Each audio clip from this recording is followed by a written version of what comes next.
இன்னைக்கு உங்கள சந்திக்கிறது எனக்கு ரொம்ப சந்தோஷம். இந்த தளத்துக்கு நீங்க வந்ததுக்கு நன்றி. உங்களுக்காக ஆண்டவர் நெறைய விஷயங்கள வச்சிருக்கிறாருன்றத உங்ககிட்ட பகிர்ந்துக்க நான் விரும்புறேன்.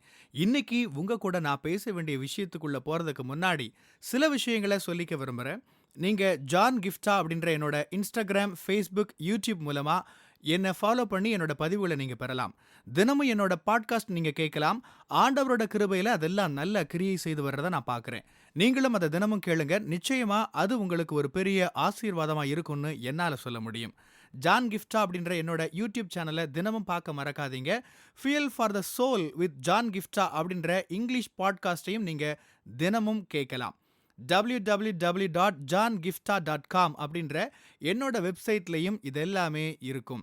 நிறைய பேரு தங்களோட வாழ்க்கையில வச்சிருக்கிற ஒரு கேள்விய பத்தி தான் நான் இன்னைக்கு பேசப் போறேன். வாழ்க்கையில பல சூழல்கள நாம கடந்து போறோம். கடினமான ஒரு விஷயத்துல நாம தோற்றுப் போறோம்னு வச்சுப்போமே, அது ஒண்ணும் பெரிய தவறு இல்ல. ஓகே தான். அதுல ஒரு நியாயம் இருக்கு. அப்படி நீங்க தோற்றுப் போயிருந்தா, நீங்க சில மாற்றங்கள செய்ய வேண்டியிருக்கும். அது மாதிரியான விஷயங்கள் எல்லாமே நாம எதிர்பார்க்கிறது தான். அதனால அது ஒண்ணும் பெரிய பிரச்சனை இல்ல. ஆனா பாருங்க, உலகத்திலேயே ரொம்ப எளிமையான விஷயத்துல நீங்க தோற்றுப் போறீங்கன்னு வச்சுப்போம். அது எப்படி இருக்கும்? ஐயோ! இது எவ்ளோ எளிமையான விஷயம். இவ்ளோ ஈஸியான விஷயத்துல நான் ஏன் தோத்துப் போனேன்? நான் சொல்ல வர்றது உங்களுக்கு புரியுதா? அதாவது சில சமயங்கள்ல கடினமான விஷயங்கள நம்ம ரொம்ப சுலபமா செஞ்சுட்டு போயிடுறோம். ஆனா ரொம்ப எளிமையான விஷயத்துல தோற்றுப் போயிடுறோம். இப்ப புரிஞ்சிருக்கும்னு நெனைக்கிறேன். ஜான், எனக்கு என்ன நடக்குதுன்னே புரிஞ்சுக்க முடியல. இவ்ளோ சுலபமான விஷயத்துல நான் ஏன் தோத்துப் போனேன் அப்படின்னு சொல்ற நபரா நீங்க? நீங்க ஒரு கோர்ஸ் படிச்சுட்டு இருக்கலாம். ரொம்ப கஷ்டமான பாடங்கள் எல்லாமே நீங்க ரொம்ப பிரமாதமா படிச்சு பாஸ் ஆகிட்டீங்க. ஆனா, ரொம்ப எளிமையான பாடத்துல ஃபெயில் ஆகிட்டீங்க அப்படின்ற மாதிரி. அல்லது மற்றவங்கலாம் ரொம்ப கடினமானதுன்னு நினைக்கிற சில விஷயங்கள நீங்க ரொம்ப சாதாரணமா செஞ்சு முடிச்சிருக்கலாம். ஆனா, ரொம்ப எளிமையான விஷயங்கள செய்ய முடியாம போகலாம். ஒருவேள இப்படிப்பட்ட ஒரு சூழல்ல நீங்க இன்னைக்கு இருக்கலாம். நான் ஏன் தோத்துப் போனேன்? என்னால ஏன் இவ்ளோ சாதாரண விஷயத்த செய்ய முடியல? என்னோட பிரச்சனை தான் என்ன? இப்படியான கேள்விகள நீங்க கேட்டுட்டு இருக்கிறீங்களா? அதுதான் உங்களோட சூழல்னா, நீங்க சரியான இடத்துக்கு தான் வந்திருக்கிறீங்க. இங்க சில வேத பகுதிகள உங்ககிட்ட நான் பகிர்ந்துக்க போறேன். தொடர்ந்து கேளுங்க. நிச்சயமா இது உங்களுக்கு ஆசீர்வாதமா இருக்கும். 1 நாளாகமம் 13ஆம் அதிகாரத்துல பாருங்க. இத கொஞ்சம் வேகமா நம்ம பார்க்கலாம். உடன்படிக்கை பெட்டிய நகர்த்த தாவீது முயற்சிக்கிறாரு. வரி வரியா, வசனம் வசனமா நான் இப்படி படிக்க வரல. அதுக்கு ரொம்ப நேரம் எடுக்கும். நேராவே விஷயத்துக்கு வந்துடுறேன். ஆண்டவருடைய பிரசன்னத்த குறிக்கிற உடன்படிக்கை பெட்டிய நகர்த்த தாவீது முயற்சிக்கிறாரு. அதோட பழைய இடத்துக்கு கொண்டு போக விரும்பினாரு. அவர் எல்லா ஜனங்களையும் கூட்டி அவங்க கிட்ட சொல்றாரு, நாம நம்மோட கர்த்தரோட இருதயத்த புறக்கணிச்சுட்டோம். அதனால அத இப்ப திரும்ப கொண்டு வருவோம் அப்படின்னு 1 நாளாகமம் 13:3ல சொல்றாரு. அதனால அவர் இத திட்டம் பண்ணி அவங்க உடன்படிக்கை பெட்டிய திரும்ப கொண்டு வர்றாங்க. ஒரு குறிப்பிட்ட தருணத்துல என்ன நடக்குது? 9ஆம் வசனம் சொல்லுது, அவர்கள் கீதோனின் களம் மட்டும் வந்தபோது மாடுகள் அங்க இடறுது. இந்த ஊசா என்கிற நபர் என்ன செய்றாரு? தன்னோட கைய நீட்டி உடன்படிக்கை பெட்டிய விழாம தடுக்க போறாரு. ஆனா ஆனா பாருங்க, அவர் அங்கேயே விழுந்து செத்துப் போறாரு. அவர் தன்னோட கையால உடன்படிக்கை பெட்டிய தொட்டாரு. நமக்கு தோணலாம், ஐயோ! அவர் ஏங்க சாகணும்? கையால உடன்படிக்கை பெட்டிய தொட்டாரு. அதுக்காகவா? அத தொட எல்லாருக்கும் அனுமதி இல்ல. வசனம் 12 பாருங்க. தாவீது தேவனுக்கு பயப்படுறாரு. இனியும் நான் எப்படி தேவனுடைய பெட்டிய என்னோட இடத்துக்கு கொண்டு போறதுன்னு சொல்லி. அத தாவீதின் நகரத்துக்கு அவர் கொண்டு போகல. சரி, இத இங்கேயே நிறுத்திக்குவோம். இத நான் இப்படி கொஞ்சம் மாத்தி சொல்லலாம்னு நெனைக்கிறேன். அதாவது இன்னைக்கு நாம பேசுற கருத்த புரிஞ்சுக்கிறதுக்கு ஏத்த மாதிரி மாத்தி சொல்றேன். அவங்க உடன்படிக்கை பெட்டிய நகர்த்த விரும்பினாங்க. அது ஒரு பெரிய சாதாரண விஷயம் தான். ஆனா, அவங்க அந்த எளிய விஷயத்துல தோத்துப் போனாங்க. அவங்களால திட்டமிட்டபடி அத கொண்டு போக முடியல. இப்ப 14ஆம் அதிகாரம் 8ஆம் வசனத்துக்கு வாங்க. பெலிஸ்தர். அவங்க எப்படி இஸ்ரவேலர்கள தொடர்ந்து அச்சுறுத்துனாங்கன்னு நமக்கு தெரியும். இந்த பெலிஸ்தர் தாவீத சிறைபிடிக்க படையோட வர்றாங்க. இப்ப தாவீது ஆண்டவர்கிட்ட, "நான் பெலிஸ்தரை எதிர்த்து போணுமா? அவங்கள என் கையில கொடுப்பீரா?" அப்படின்னு கேட்கிறாரு. "நீ போ, அவங்கள உன்னோட கையில ஒப்புக் கொடுப்பேன்னு" கர்த்தர் சொல்றாரு. அதனால தாவீது போறாரு. அவருக்கு வெற்றி கிடைக்குது. கர்த்தரே அந்த ஜெயத்த கொடுத்தாருன்னு வேதம் சொல்லுது. கொஞ்சம் பின்னாடி 13ஆம் வசனத்துல பாருங்க. திரும்பவும் பெலிஸ்தர் வந்து படையெடுக்கிறாங்க. என்ன செய்றதுன்னு தாவீது கர்த்தர்கிட்ட திரும்பவும் கேட்கிறாரு. உடனடியா நேருக்கு நேர் தாக்க வேணாம். அவங்கள சுத்தி போய் பின்னாடி இருந்து தாக்கு அப்படின்னு வித்தியாசமான ஒரு தந்திரத்த சொல்லிக் கொடுக்கிறாரு கர்த்தர். கர்த்தர் ஜெயத்தையும் கொடுக்கிறாரு. அந்த ஜெயத்த அடைவதற்கான வியூகத்தையும் கொடுத்தாரு. கடைசியா எல்லாத்துலயும் ஜெயம். வசனம் 16 சொல்லுது, தேவன் தனக்கு கற்பித்தபடியே தாவீது செய்தபோது பெலிஸ்தரின் ராணுவத்தை அவங்க முறியடிக்கிறாங்க. தாவீதோட புகழ் எல்லா இடத்துலயும் பரவினது. சுத்தி இருக்கிற தேசங்கள் எல்லாமே தாவீதுக்கு பயந்தன. ஒரு பெரும் ராணுவத்த அவர் முறியடிக்கிறாரு. அதுக்கு பின்னாடியும் பார்க்கிறோம், அவர் எதிராளிகளோட பெரும் படைகள எதிர்த்து போராடி ஜெயம் எடுக்கிறாரு. ஆனா உடன்படிக்கை பெட்டிய நகர்த்துற ஒரு சாதாரண விஷயத்துல அவர் தோற்றுப் போனாரு. இத நீங்க கொஞ்சம் கற்பனை செஞ்சு பாருங்க. உடன்படிக்கை பெட்டிய நகர்த்துறது அப்படின்றது வியூகம் அடிப்படையில அல்லது வேறு எந்த வகையிலும் சரி, எதிராளிகளோட படைய எதிர்த்து ஜெயிக்கிறத விட ரொம்ப எளிமையானது தான். ஆனா, அவங்க ஏன் தோத்துப் போனாங்க? அவங்களுக்கு ஏன் ஜெயம் கிடைக்கல? இன்னைக்கு நீங்களும் உங்க வாழ்க்கையில இப்படியான ஒரு நிலையில இருக்கலாம். ஜான், என்னால பெரிய விஷயங்கள்ல எல்லாம் ஜெயம் எடுக்க முடியுது. ஆனா எனக்கு ஒண்ணு புரியல. சாதாரண விஷயங்கள்ல நான் ஏன் தோத்துப் போறேன்னு. இப்படி ஒருவேளை நீங்க சொல்லலாம். என்ன பத்தின ஒரு விஷயத்த சொல்றேன் பாருங்க.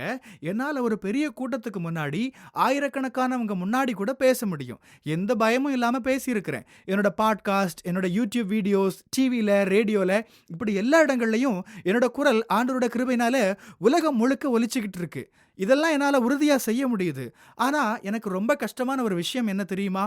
அதாவது மற்றவங்களுக்கு கஷ்டமான விஷயம் எனக்கு ரொம்ப எளிமையா இருக்கு. ஏன்னா அது எனக்கு கொடுக்கப்பட்ட வரம், கிஃப்ட். அதே நேரம் எனக்கு கொஞ்சம் கூச்ச சுபாவம். ஒரு பெரும் கூட்டத்துல என்னால எந்த பிரச்சனையும் இல்லாம பேசிட முடியும். அவ்ளோ எளிதா ஒருத்தர்கிட்ட தனியா நேருக்கு நேர் என்னால பேசிட முடியாது. ஒருத்தர்கிட்ட தனியா பேசணும் அப்படின்றது நெறைய பேருக்கு ரொம்ப எளிமையான விஷயம். ஏபிசி மாதிரி ரொம்ப ரொம்ப எளிமையான விஷயம் சிலருக்கு. ஆனா எனக்கு நடுக்கமே வந்துடும். நான் ரொம்ப பயப்படுவேன், உறைஞ்சு போயிடுவேன். வார்த்தைகள் வராம திக்கி தடுமாறுவேன். சிலர் நெனைப்பாங்க, இவன் வேணும்னே ஆட்டிட்யூட் காட்டுறான் அப்படின்னு. பெரிய கூட்டத்துலலாம் அழகா பேசுறான். ஆனா நேரா பேசுனா ஒழுங்கா பேச மாட்றானேன்னு சொல்லுவாங்க. ஏன்னா நான் தயக்கம் விட்டு பேசணும் அப்படின்னா கொஞ்சம் நேரம் எடுக்கும். ஏன்னா நான் பயந்தவன். எனக்கு நடுங்கும். திக்கி திக்கி பேசுவேன். வார்த்தைகள் வராம தடுமாறுவேன். மேடையில பேசுறவன் இப்படி சொல்றானேன்னு இது வித்தியாசமா தெரியலாம். ஆனா அதுதான் நான். சரி, இப்ப நாம இந்த அழகான முக்கியமான சத்தியத்துக்கு திரும்புவோம். தாவீது ரொம்ப கடினமான ஒரு விஷயத்துல ஜெயம் கொள்றாரு. ஆனா எளிமையான ஒரு விஷயத்துல தோத்து போனாரு. இத பத்தி ரொம்ப நேரம் சிந்தனை பண்ணினேன். இது எனக்கு ஆச்சரியமா இருந்துச்சு. ஒருவேளை இன்னைக்கு நீங்க உங்க வாழ்க்கையில இதே படகுல, அதாவது இதே சூழல்ல இருக்கலாம். ஆமா. அதனால ஆண்டவரோட வார்த்தையில இருந்து அதே பதில உங்களுக்கு கொடுக்க நான் விரும்புறேன். அதுக்கு முன்னாடி இன்னொரு விஷயத்த சொல்ல விரும்புறேன். தாவீது அங்க சொல்றாரு, 1 நாளாகமம் 15:13ல பாருங்க. முதலில் லேவியராகிய நீங்கள் சுமக்காதபடியினால் கர்த்தர் நமக்கு விரோதமா எழும்பினார்ன்னு சொல்றாரு. ரொம்ப முக்கியமான விஷயம் இதுதான். அவர் என்ன சொல்றாரு? இத எப்படி நகர்த்துறதுன்னு நாம ஆண்டவர்கிட்ட கேட்க தவறிட்டோம். ஆமா பாருங்க. இருந்து அவர் பெலிஸ்தரை எதிர்த்து போறப்ப வசனம் 10ல நான் அவங்களுக்கு எதிரா போலாமான்னு கேட்கிறாரு. பெலிஸ்தர் தாக்கும்போது கூட மீண்டும் 14ஆம் வசனத்துல தாவீது திரும்பவும் கேட்கிறாரு. என்ன செய்றது ஆண்டவரே? இந்த வசனத்துல ஆண்டவர் சொல்றாரு, இதை எப்படி சரியா நகர்த்துறதுன்னு நாம ஆண்டவர்கிட்ட கேட்க தவறிட்டோம். இதுல நான் கவனிச்சது என்னன்னா, பல சமயங்கள்ல நம்ம கஷ்டமான விஷயங்கள் வர்றப்ப, அத நம்மால கையாள முடியாதுன்னு நமக்கு தெரியறப்ப, நம்ம ஆண்டவர்கிட்ட போய், "ஆண்டவரே எனக்கு உதவி செய்யுங்க. எனக்கு ஐடியாக்கள், வியூகங்கள் தாங்கன்னு" நாம ஜெபம் பண்றோம். உபவாசிக்கிறோம். ஆண்டவர் தெளிவுபடுத்தணும்னு விரும்புறோம். ஆண்டவர் வழிநடத்தணும்னு ஜெபம் பண்றோம். ஆண்டவரோட மனுஷங்க கிட்ட நாம ஆலோசனை கேட்கிறோம். இதெல்லாம் நாம செய்றோம். ஆனா, எளிமையான விஷயங்கள்னு வர்றப்ப, "இத என்னால ஹேண்டில் பண்ணிக்க முடியும். இத நானே பார்த்துப்பேன்" அப்படின்னு நாம யாரோட ஆலோசனையும் கேட்கறதில்ல. நம்ம ஆண்டவர்கிட்ட கேட்கறது இல்ல. அதனால தான் நீதிமொழிகள் 3:6 சொல்லுது, "உன் வழிகளில் எல்லாம் அவரை நினைத்துக்கொள். அப்பொழுது அவர் உன் பாதைகளை செவ்வைப்படுத்துவார்." சில மொழிபெயர்ப்பு சொல்லுது, "அவர் உன்னை வழிநடத்துவார். சிறக்க பண்ணுவார்" அப்படின்னு. உங்களோட எல்லா வழிகள்லயும் ஆண்டவர நினைச்சுக்கோங்க. கஷ்டமான விஷயங்கள்ல உங்களுக்கு ஆண்டவர் வழிகாட்டணும் அப்படின்ற சூழல்ல, ஆண்டவர் தெளிவு தரணும் அப்படின்ற விஷயத்துல, வெற்றியால ஆண்டவர் உங்களோட முயற்சிகள அலங்கரிக்கணும் அப்படின்னு விரும்புற சூழல்கள்ல மட்டுமில்ல, கஷ்டமான விஷயங்கள்ல மட்டும் ஆண்டவர நினைச்சுக்கோங்க. மற்றதெல்லாம் நீங்களே பார்த்துக்கோங்கன்னு அங்க வசனம் சொல்லல. அப்படி இல்லவே இல்ல. உன் வழிகளில் எல்லாம் அவரை நினைத்துக்கொள்னு வேதம் சொல்லுது. உங்களோட ஆவிக்குள்ளாக நீங்க இருத்தி வச்சுக்க வேண்டிய ஒரு வாக்கியம் இன்னைக்கு நான் சொல்றதா இருந்தா அது இதுதான். எளிமையான விஷயங்கள்லயும் எனக்கு தெளிவு தாங்க. நான் எடுக்க வேண்டிய எளிமையான முடிவுலயும் நீங்க என்ன வழிநடத்துங்க. இதுதான் நான் கத்துக்கிட்டது. சின்ன விஷயங்கள்ல கூட, ஆண்டவரே நான் இந்த பக்கம் நடக்கணுமா? அந்த பக்கம் ரோட்ல நடக்கணுமா? நான் இந்த பாதையில தான் போகணுமா? இதத்தான் நான் செய்யணுமா? இங்க தான் என்ன நீங்க போகச் சொல்றீங்களா? இப்படி நான் வழிநடத்துங்க ஆண்டவரேன்னு கேட்கறதுக்கு கத்துக்கிட்டேன். உங்களுடைய வழிகளில் எல்லாம் அவர நீங்க நெனச்சுக்கிறப்ப, உங்களோட முயற்சிகள வெற்றிவாக சூட செய்வாரு. அத நீங்க பாப்பீங்க. நம்ம பல நேரங்கள்ல தோத்து போறதுக்கான காரணம் இதுதான். நமக்கு நம்ம மேல ரொம்ப நம்பிக்கை. இது சாதாரண விஷயம். நானே செஞ்சுடுவேன். இதெல்லாம் என்னால முடியும் அப்படின்னு நாம சொல்றோம்.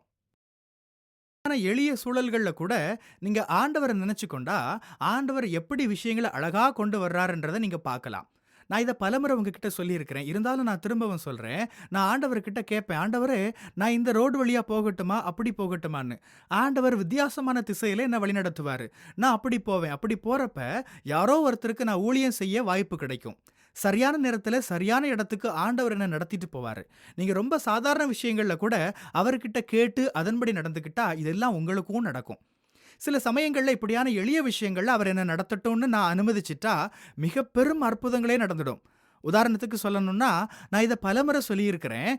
எந்த ஒரு மாணவனுக்கும் கிடைக்காத வாய்ப்பு எனக்கு எங்களோட யுனிவர்சிட்டில கிடைச்சது. எனக்கு ஊழியம் செய்றதுக்கான வாய்ப்பு கொடுக்கப்பட்டது. ஆண்டவரால நடத்தப்பட்டதுனால தான் இது எனக்கு கிடைச்சது. ஒவ்வொரு அடியிலயும் அவரே என்ன நடத்தட்டும்னு ஒப்புக் கொடுத்ததுனால தான் இது நடந்தது. அதாவது சரியான நேரத்துல சரியான நபர சந்திக்கிறேன். திடீர்னு அந்த சந்திப்பு நடக்குது. அதாவது நான் எந்த முன் திட்டத்தோடயும் அந்த நபர சந்திக்கணும்னு போகல. ஆனா அந்த ஒரு சந்திப்பு தான் எல்லாத்தையும் மாத்தினது. அங்க உள்ள புரோட்டோகால், வழக்கம் எனக்காக மாற்றப்படுவத பார்க்கிறது எனக்கு ஆச்சரியமா இருந்தது. 10,000 மாணவர்கள்ல முதல் முறையா பிரசங்கம் செஞ்ச அந்த மாணவன் நான் தான். அதுக்கு முன்னாடி அப்படி நடந்ததே இல்ல. விஷயங்கள் என் வாழ்க்கையில நடந்திருக்கு. இதெல்லாம் ஒன்றிணைச்சு பார்த்தா, இது எல்லாத்தோட துவக்க புள்ளி என்னன்னா, எளிமையான விஷயங்கள்லயும் கூட நான் ஆண்டவரோட வழிநடத்தல கேட்டு நடந்தது தான். எளிமையான விஷயங்கள்னு சொல்றப்ப, என்னால இத செய்ய முடியும், நானே இத பார்த்துப்பேன்னு நீங்க சொல்லாதீங்க. என்னாலன்றி உங்களால் ஒன்றும் செய்யக்கூடாதுன்னு இயேசு சொன்னாரு. அதனால எல்லா விஷயங்கள்லயும் ஆண்டவர அணுகி, அவரோட வழிநடத்தல் படி நடக்கிற அனுபவம் பெறுங்க. உங்களோட முயற்சிகள அவர் வெற்றி சிறக்க பண்ணுவார். மூலமா நீங்க உற்சாகம் அடைஞ்சிருப்பீங்க, ஆசீர்வதிக்கப்பட்டிருப்பீங்கன்னு விசுவாசிக்கிறேன். திரும்பவும் ஞாபகப்படுத்துறேன். நீங்க ஜான் கிஃப்டா அப்படின்ற என்னோட Instagram, Facebook, YouTube மூலமா என்ன ஃபாலோ பண்ணி என்னோட பதிவுகள பெறலாம். ஜான் கிஃப்டா அப்படின்ற என்னோட யூடியூப் சேனல தினமும் பார்க்க மறக்காதீங்க. Fuel for the soul with John கிஃப்டா அப்படின்ற இங்கிலீஷ் பாட்காஸ்ட்டையும் நீங்க தினமும் கேட்கலாம். பாட்காஸ்ட் எபிசோடுக்கு நீங்க உங்களோட ரேட்டிங், ரிவ்யூ கொடுத்து ஷேர் பண்ண மறக்காதீங்க. www.johngiftha.com அப்படின்ற என்னோட வெப்சைட்லயும் இது எல்லாமே இருக்கும். இந்த ஊழியத்தால நீங்க ஆசீர்வதிக்கப்பட்டிருந்து மற்றவங்களுக்கும் இதே ஆசீர்வாதம் சேரணும்னு விரும்பினா, நீங்களும் எங்க கூட சேர்ந்து ஆண்டவரோட ராஜ்யத்தை கட்டுற இந்த பணிய உங்களோட நிதி ஆதரவு மூலமாவும் தாங்கலாம். கூகுள் பே அல்லது நெட் பேங்கிங் அல்லது பேபால் மூலமா நீங்க ஆதரவு தரலாம். எல்லா விவரங்களையும் டிஸ்கிரிப்ஷன்ல நீங்க பார்க்கலாம். ஆண்டவர் உங்களை ஆசீர்வதிப்பாராக.